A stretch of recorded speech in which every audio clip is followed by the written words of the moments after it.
Jonathan, I did want to share this with you and our viewers right here. This is from Fox News correspondent Trey Yingst posting this just now, stating that the Israeli Air Force is now launching a new wave of strikes against Tehran. We had some video that we played out a short time ago of one of those strikes from earlier this morning. But as we continue to take a look at the developments of Operation Epic Fury, I mean, this is not going to let up. President Trump stating that this mission could last days, if not weeks, as we share this new information. Can you talk about, the goals of these military operations, and also on the flip side, Iran continuing to retaliate as well? Well, I think that's right. I don't think this is going to go away very quickly. First of all, and as far as the strikes are concerned, it's a little unusual that the Israelis are doing strikes. It is roughly 5:30 p.m. In Israel or in Tehran. So it's a little unusual that these strikes would be done at this hour. More of them tend to be done overnight. But what it also shows you, what it also tells you, is that the Israelis and the Americans have air cover. That they have very little concern over Iranian missile defense systems, surface to air missiles. So that's one thing that it tells you, but it also tells you that there's a lot of targets. Both the Americans and the Israelis went in to attack both key personnel, and they're trying to get to all of the rocket launchers, because as we've seen, the Iranians have shot missiles and have connected in Dubai, in the UAE, in Bahrain, in Qatar, in Saudi Arabia. Most of those have caused no damage and have been repelled, but in Dubai they have. And now overnight there was a big attack in Beit Shemesh in Israel, which is about 15 kilometers from Jerusalem. So these attacks are going to continue. This is not something that's going to be over any day. And we don't know yet the full fury of what the Iranian counter response will be. And let's talk about the goals from the U.S. and Israel. You were talking about these are very targeted strikes. They're taking a look at weaponry. They're taking a look at some of the top leaders. The supreme leader was killed. 40 of the top leaders were also killed in the initial strike. When we take a look at where Iran stands right now in terms of mission accomplished for the United States and Israel, where do we stand with that? We don't stand anywhere yet. We don't know. It is far too early. If we want regime change, then the protesters or people in Iran are going to need to take control of at least one or two major institutions of government, most likely the army or the IRGC, which is the Iranian Revolutionary Guard. Those are really the hardcore people, so it's unlikely that it'll be the IRGC. But if you can get somebody from the army to come out and perhaps meet with the president, who was not one of the people that were killed, then you have a chance for a civil society afterwards, and perhaps, I know the Americans are talking about bringing the former Shah's son in. We are way too soon to be talking about regime change. We've killed the old guard, but the old guard is still there with the slightly younger guard.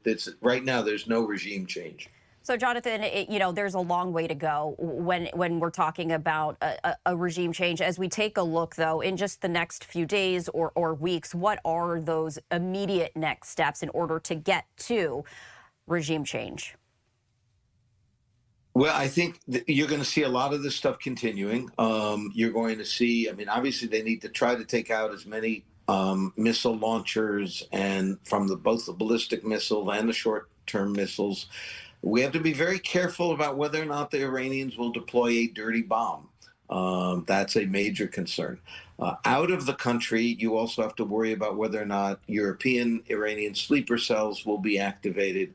I don't, from my own discussions with people in the intelligence community, I don't know of any confirmation of sleeper cells in the United States, but I do know of confirmation of sleeper cells in Europe.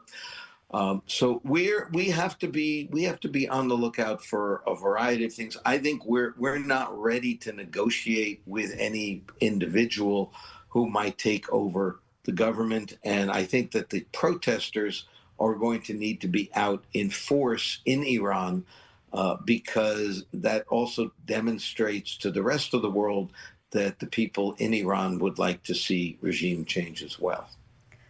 You know, when you talk about the concerns of potentially deploying a dirty bomb, where might they deploy it? Within their own country? No, most likely Israel. I mean, all they have to do is put nuclear. They don't have to detonate a nuclear weapon. They just have to send one over that might hit or even explode in the air, and then creates fallout all over.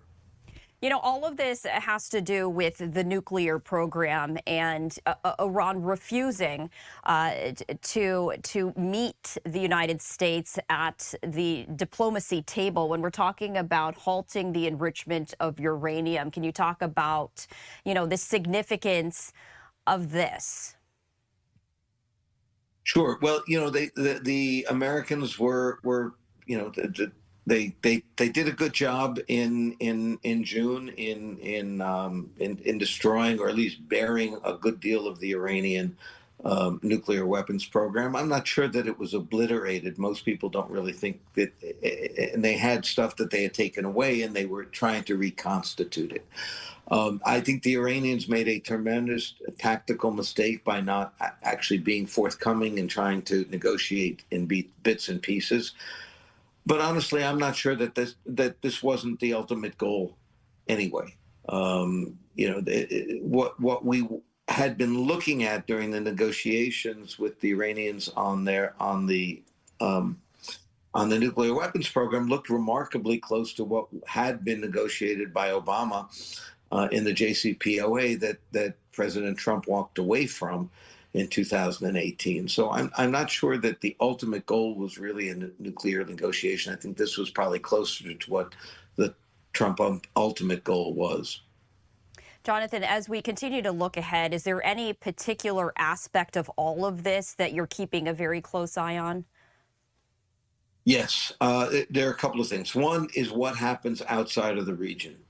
As I said, sleeper cells in Europe, or other things. Is there going to be larger escalation with the countries, in particular the countries that have U.S. bases, which would be the UAE, Bahrain, and Qatar, and of course the Saudis? I mean, people sometimes forget the Persian Gulf is kind of like a U or a V, and you have the Iranian on one side, and you have the Saudi Arabia, UAE, Kuwait, and a little bit of Iraq on the other side. So missiles going across that Gulf are the Saudi oil fields, the UAE oil fields are all pretty exposed. Now they're also heavily defended, but they're also pretty exposed. So if things get desperate, will the Iranians, in desperation, try to attack the oil fields of the Saudis and the UAE, Kuwait, and Iraq that are in that area?